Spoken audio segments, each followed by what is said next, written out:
Hello, welcome to my channel. आज इस video में मैं लेके आई हूँ हीट चैप्टर के एमसीक्यूज और ये साथ साथ लर्न पढ़ते पढ़ते भी आपको मैं लर्न कराऊंगी और ऐसे एक्सप्लेन करूंगी कि आपको इसको दोबारा लर्न करने की ज़रूरत ही नहीं पड़ेगी। और अगर आपको ऐसे ही लर्निंग करते जाना है तो चैनल को जल्दी से सब्सक्राइब कर लीजिए, जिससे कि मैं आगे भी आपको ऐसे ही लर्निंग कराती रहूँगी, आपका टाइम सेव होगा। ओके, सो चलिए जल्दी से करते हैं। फर्स्ट क्वेश्चन है हमारा, what is the SI unit of temperature. SI unit का मतलब समझते हैं आप। एसआई मतलब स्टैंडर्ड इंटरनेशनल यूनिट। स्टैंडर्ड, देखिए स्टैंडर्ड क्या होता है कि जो सभी जगह के लिए मान्य होती है, वैलिड होती है, राइट। और आई लगा हुआ है तो इंटरनेशनल मतलब पूरे वर्ल्ड में ये वैलिड होगी, ठीक है। तो ऐसी यूनिट देखिए आप निकालते तो सेल्सियस में है, फ़ारेनहाइट में है, जूल में है, बट टू स्टैंडर्ड यूनिट क्या है तो जल्दी से देखते हैं। ऑप्शन डिग्री सेल्सियस है, बी है केल्विन, सी है फ़ारेनहाइट एंड डी है जूल। तो इसका आंसर क्या होना चाहिए? अभी मैंने बोला जैसे कि इंटरनेशनल स्टैंडर्ड यूनिट है तो क्या होगा? Yes, answer is B, kelvin. देखिए आप डिग्री सेंटीग्रेड में हम लोग कॉमनली बोलते हैं इंडिया में, बट क्या है कि ये केल्विन जो देखा गया है ना वो इंटरनेशनल लेवल पे है, मतलब ऑल ओवर द वर्ल्ड जो भी एक वैलिड यूनिट है वो है केल्विन। सो केल्विन एक साइंटिस्ट है, उनके नाम पे है। Kelvin is the SI unit of the temperature used in the scientific measurement, right. So मैंने यहाँ पे फोटोग्राफी पेस्ट की है जिससे कि आपको ना माइंड में सेट हो जाए, क्योंकि जब हम चीज़ें विजुअल करते हैं तो और भी ज़्यादा वो चीज़ें क्लियर होती हैं। इवन जो आंसर्स होते हैं सडन स्ट्राइक करते हैं माइंड में।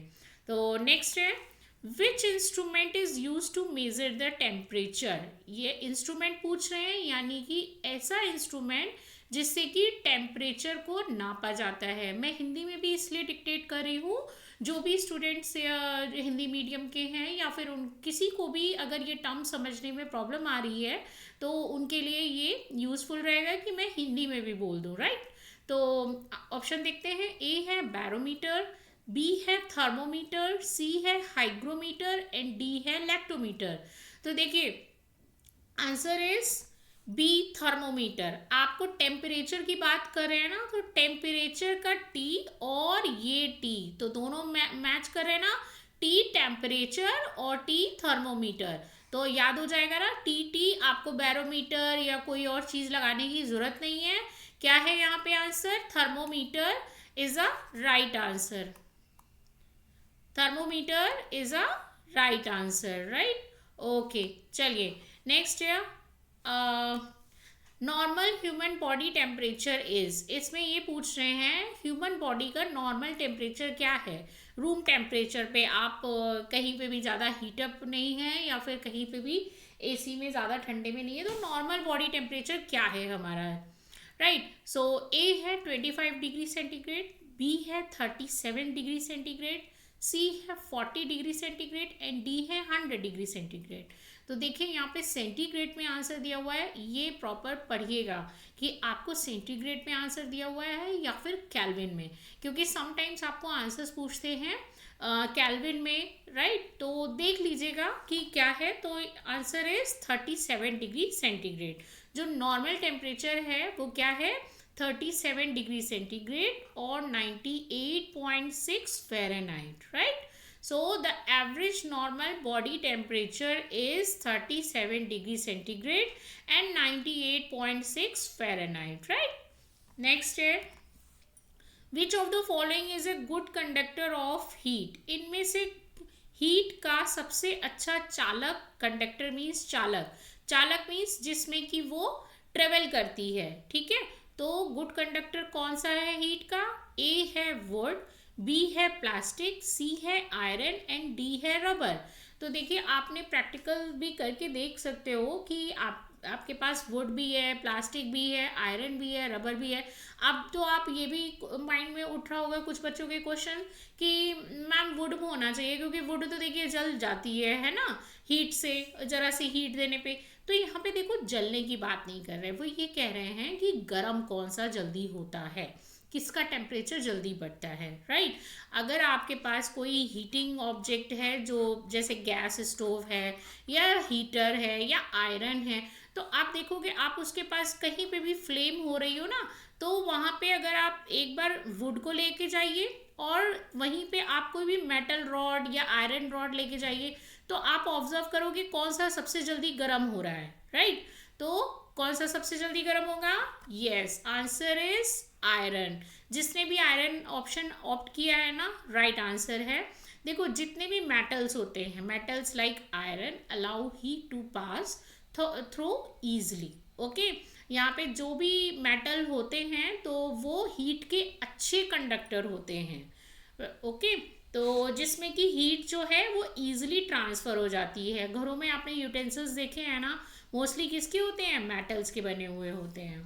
नेक्स्ट क्वेश्चन है, which material is poor conductor of heat? यानी कि पुअर कंडक्टर यानी कि सबसे बेकार हीट ट्रांसफ़र करने वाला इसमें से कौन सा मटेरियल है? ऑप्शन ए है कॉपर, बी है एल्युमिनियम, सी है प्लास्टिक एंड डी है सिल्वर। अब अच्छा, अभी हमने जस्ट डिस्कस किया कि जितने भी मेटल्स होते हैं, मेटल्स जो जिनके यूटेंसिल्स बनते हैं और जो शाइन प्रोड्यूस करते हैं वो क्या होते हैं? Metal, right. तो कॉपर है, एल्युमिनियम है, प्लास्टिक है, सिल्वर है। तो इसमें पुअर कंडक्टर कौन सा होना चाहिए? जो मेटल नहीं होगा ऑब्वियसली। तो मेटल इसमें क्या नहीं है? Yes, plastic is a right answer. So plastic does not allow heat to pass easily, so it is an insulator. देखो कंडक्टर का ऑपोजिट होता है, कंडक्टर का ऑपोजिट होता है इंसुलेटर। कंडक्टर क्या करते हैं? हीट को ट्रेवल करता है, मतलब हीट को एक जगह से दूसरी जगह ट्रांसफर करता है। बट इंसुलेटर, अब मैं आपको एग्जांपल दूं कि अगर यहाँ पे प्लास्टिक, आप कोई भी फ्लेम जल रही है और कहीं पे भी अगर आप यहाँ पे प्लास्टिक की कोई भी चीज़ लेके जाओगे तो भाई वो गर्म नहीं होगी, वो हीट ट्रांसफर नहीं करेगी, वो क्या हो जाएगा? वो मेल्ट हो जाएगा और डिस्ट्रॉय हो जाएगा, ओके। कभी आपने ऐसे किया कि प्लास्टिक की बॉटल या प्लास्टिक के यूटेंसिल्स किसी ने यूज़ किए हैं? नहीं ना। यूटेंसिल्स किसके यूज़ होते हैं? मेटल के। क्यों? क्योंकि वो गुड कंडक्टर होते हैं जिसमें कि हीट अच्छे से ट्रांसफ़र हो सकती है, ट्रेवल कर सकती है, ओके। सो नेक्स्ट है, हीट फ्लोज फ्रॉम, हीट किधर से किधर की तरफ मूव करती है, मतलब हीट का वे क्या होता है, रास्ता क्या होता है? ए है cold object to hot object, B है hot object to cold object, C है equal in all direction and D है नन। देखो इसको मैं बहुत इजी वे में अभी आपको एक्सप्लेन करती हूँ। आपने आइसक्रीम तो खाई होगी भाई, ठीक है, यहाँ पे कोई भी ऐसा नहीं है जिसने कि आइसक्रीम नहीं खाई है। तो अब यहाँ पे हीट का ट्रांसफ़र देखिए कि आपकी आइसक्रीम जब रूम टेम्परेचर पे आप थोड़ी देर के लिए रख देते हो ना, मेल्ट क्यों हो जाती है भाई? क्यों? क्योंकि देखो ये है ठंडी, ओके, और रूम के टेम्परेचर कैसा है? इसके कंपेरेटिवली यहाँ पे ज़्यादा है कि नहीं है? ये इससे कम है कि नहीं है? तो जब हीट का ट्रांसफ़र किधर से किधर होगा? हॉट से कोल्ड की तरफ, right. Hot object to cold object. Heat किधर की तरफ मूव करती है? हीट हमेशा गर्म से ठंडे की तरफ ही मूव करती है, ऑलवेज। इसका कोई वो नहीं है, कोई एक्सेप्शन नहीं है, कोई अपवाद नहीं है कि अरे इसमें तो ऐसे हो रहा है, नहीं। देखो इसका एक और एग्जांपल मैं देती हूँ। आपने ग्लास में खूब चिल्ड वाटर रखा है, राइट। अरे वाटर छोड़ो, कोल्ड ड्रिंक रखी है, राइट। तो कोल्ड ड्रिंक जब रख देते हैं और थोड़ी देर बाद वो क्या हो जाती है? 10 मिनट बाद, 15 मिनट बाद वो नॉर्मल टेम्परेचर पे आ जाती है। क्यों? क्योंकि जो रूम टेम्परेचर है ना, वो हीट इसको मिल जाती है और इसकी जो कोल्डनेस है वो धीरे धीरे गायब हो जाती है या वेपर फॉर्म में कंडेंस होने लगती है, ओके। तो हॉट ऑब्जेक्ट किधर, सॉरी, हीट का डायरेक्शन किधर होता है? हमेशा गर्म चीज़ से ठंडी चीज़ की तरफ। एक और एग्जांपल दे देती हूँ। कोई भी यूटेंसिल है, ज़्यादा गर्म है और वो धीरे धीरे बिल्कुल ठंडा हो जाता है। क्यों? क्योंकि हीट जो है वो एयर में ट्रांसफ़र हो रही है, ओके। चलिए नेक्स्ट है, which method of heat transfer does not require a medium? देखो यहाँ पे मीडियम की बात कर रहे हैं। मीडियम का मतलब आपने कई सारे मीडियम पढ़े होंगे, सॉलिड, लिक्विड, गैस, ये भी पढ़ा होगा। लेकिन यहाँ पे मीडियम पता है किसको बोल रहे हैं? Heat transfer. जैसे आपने यहाँ पे कोई कलछी जानते हो ना, लेडल, ओके, स्टील की लेडल रखी है ऐसे, तो आपने घरों में पक्का देखी होगी, ठीक है। मैं कोई स्ट्रेंज चीज़ नहीं बता रही हूँ, कोई अलग से नहीं बता रही हूँ। तो ये कलछी आपने घरों में देखी होगी, अपने ही घर में देखी होगी ऑब्वियसली। और ये इस तरीके के होल होते हैं, नहीं भी होल हो तो भी चलेगा, राइट। तो ये मेटल की है, ओके। तो यहाँ पे ये बोल रहे हैं, और यहाँ पे ये फ्लेम है बाय द वे। तो ये फ्लेम पे आपने ऐसे रखी, धीरे धीरे क्या होगा कि हीट जो है वो ऐसे ऐसे ऐसे ऐसे ट्रेवल करेगी, और थोड़ी देर बाद क्या होगा, आपका हाथ जलने लगेगा। हाथ बहुत गंदा बन गया है, सॉरी। और थोड़े बहुत देर बाद क्या होगा कि आपको ना वो हीट फील होने लगेगी, महसूस होने लगेगी, और आप क्या करोगे, उस गर्म चीज़ को छोड़ दोगे। तो यहाँ पे मीडियम क्या हुआ, ये है मीडियम। जो आपने लेडल या कलछी पकड़ रखी है ना, उसको मीडियम बोला गया है। तो मतलब मीडियम किसी के थ्रू पास होना, किसी के द्वारा पास होना, ओके। सो ए है ऑप्शन कंडक्शन, बी है कन्वेक्शन, सी है रेडिएशन, एंड डी है evaporation. Okay, so answer is radiation. देखो रेडिएशन क्या होते हैं, आप अभी आपको ये चीज़ क्लियर हो या ना हो, देखो मैं एक चीज़ और आपको क्लियर कर देती हूँ। आपने मिल्की वे तो सुना ही होगा, जो हमारा यूनिवर्स है, ओके। और अर्थ जो हमारी है वो एक यूनिवर्स का पार्ट है। तो यहाँ पे ना कोई भी मीडियम नहीं है, इवन एयर भी नहीं है, राइट। तो कि जो भी रेडिएशन भेज सके, ओके, जहाँ से हमारी अर्थ तक का कोई भी रेडिएशन आ सके, सॉरी, कोई भी चीज़ जो है वो ट्रेवल कर सके। लेकिन फिर भी सन के रेडिएशन जो हार्मफुल हैं, जिनको आपने सुना होगा बाय द वे, कि स्किन कैंसर हो गया सन रेज से, यूवी रेज से, तो ये सब यूवी रेज आती कहाँ से हैं, ठीक है। तो ये यहाँ सन से जो अर्थ की तरफ आ रही हैं, तो अभी मैंने बताया यहाँ कोई मीडियम है भी नहीं, लेकिन फिर भी वो आ रही हैं। तो इसका मतलब क्या है, जो रेडिएशंस हैं उनको किसी भी मीडियम की ज़रूरत नहीं होती है। तो याद कर लो, रेडिएशन को कोई भी मीडियम रिक्वायर नहीं है, ओके। किसी भी चीज़ के लिए रेडिएशन के लिए radiation no radiation no medium, ठीक है, मीडियम, ओके। रेडिएशन के लिए कोई भी मीडियम की ज़रूरत नहीं है। नेक्स्ट है सी ब्रीज अकर ड्यूरिंग। सी ब्रीज कब होती है? ए है ऑप्शन नाइट, बी है डे, सी है विंटर, एंड डी है इवनिंग। देखो मुझे भी ये याद नहीं होता था ना, बट अभी बहुत अच्छे से क्लियर है, क्योंकि मैं स्टूडेंट्स को पढ़ाते पढ़ाते ये सब चीज़ें क्लियर हो जाती है कि मुझे उनको कैसे बताना है। वही चीज़ मैं आपके साथ भी शेयर कर रही हूँ कि मुझे आपको ये चीज़ें कैसे क्लियर करनी है। देखो आंसर देखते हैं। आंसर क्या है, सी ब्रीज होती है डे टाइम। देखो कैसे याद करते हैं, जब नाइट हो जाती है ना, तो ये क्या होता है, सारा एटमॉस्फेयर ठंडा हो जाता है, तो ये सी भी और सी ओशन जो भी है ना, वो भी ठंडे हो जाते हैं। और दिन के टाइम ये हमको क्या करते हैं, दिन के टाइम ये हमको ठंडी हवा देते हैं, तो ये क्या हुआ, सी ब्रीज। और रात में क्या होता है, लैंड ब्रीज, क्योंकि रात में जब तक वो पूरी सरफेस जो है वो सन से गर्म हो जाती है, ओके। तो यहाँ पे ये जो हीट है, जो ये वेव्स हैं, वो सन की तरफ जाती हैं, तो ये जाती हैं नाइट के टाइम पे, और ये आती हैं दिन के टाइम पे। तो आप कैसे याद करोगे, हमारी जो सी ब्रीज है, सी ब्रीज उल्टा ऑपोजिट करके याद कर लो। लैंड ब्रीज मतलब, लैंड ब्रीज ये होती है, इसमें देखो डी है और ये डी है, तो इसको रिवर्स कर लो, राइट। तो डे टाइम क्या होता है, सी ब्रीज, ओके। और ऐसे याद कर लो यार, एक और कॉमन सा है अभी जस्ट माइंड में आया मेरे, सी और डी, राइट। तो sea breeze day time, okay. और अभी क्लियर है ना, लैंड ब्रीज नाइट, ओके। अभी चलो क्लियर हो गया ना, सी डी याद कर लीजिए। सी, ये मैं अपने स्टूडेंट्स को भी पक्का बताऊंगी, sea breeze day time, okay. During the day land heats faster than the water causing cool air from the sea to move towards the land। देखो ये एक्सप्लेनेशन इसलिए है कि बाय द वे अगर आपके पास नोट्स नहीं है तो आप इनसे short answers, very short answers भी कवर कर सकते हैं.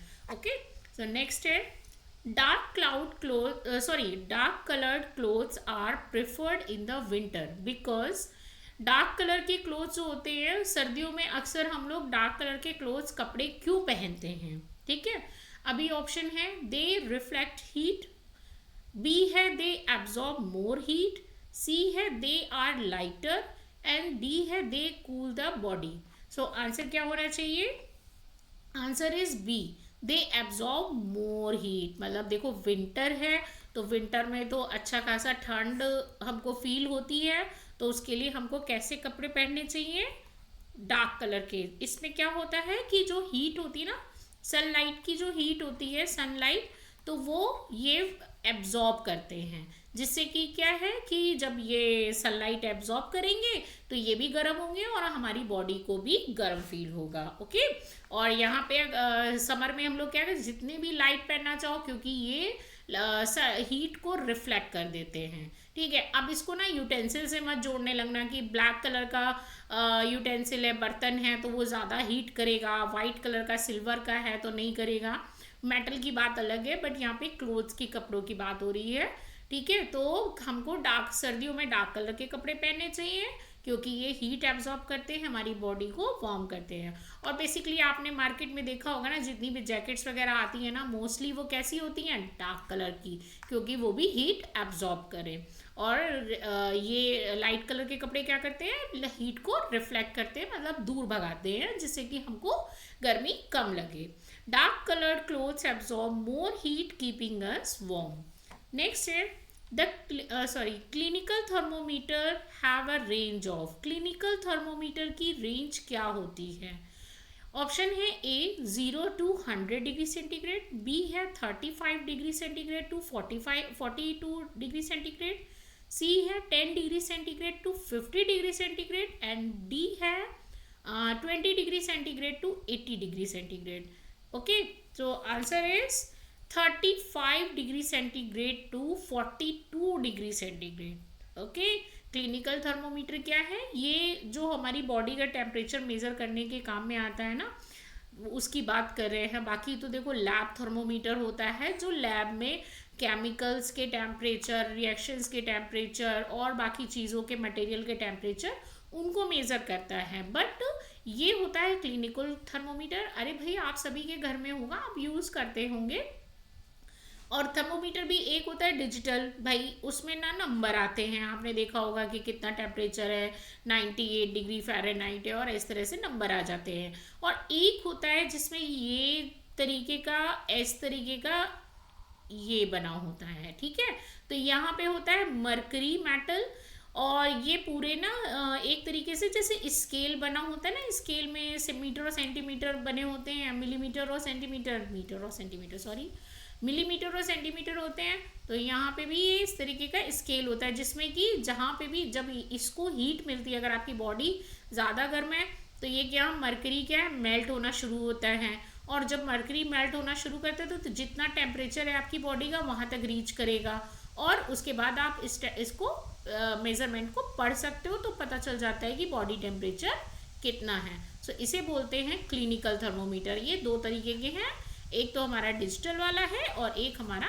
मैनुअल वाला है. ओके, सो एक this range suit human body temperature measurement. Okay, so thank you so much for watching this video. और अगर आपको इस वीडियो के थ्रू आप प्रॉपर लर्न कर पा रहे हो ना, तो ये मेरे लिए बहुत अच्छी बात है, क्योंकि मैं चाहती हूँ कि आपका भी टाइम सेव हो, आप दूसरे सब्जेक्ट के लिए भी टाइमिंग्स दें, तो उसमें भी आपके मार्क्स अच्छे होने चाहिए, जैसे कि साइंस में भी. और इसमें भी अगर आपको कोई भी क्वेरी है, कोई भी चीज़ क्लियर नहीं हुई है, सो प्लीज़ मुझे कमेंट बॉक्स में लिखिए. और हाँ, प्लीज़ चैनल को सब्सक्राइब करना मत भूलना, क्योंकि मैं आगे भी ऐसे ही एक्सप्लेन करके लर्निंग कराती रहूँगी. Thank you.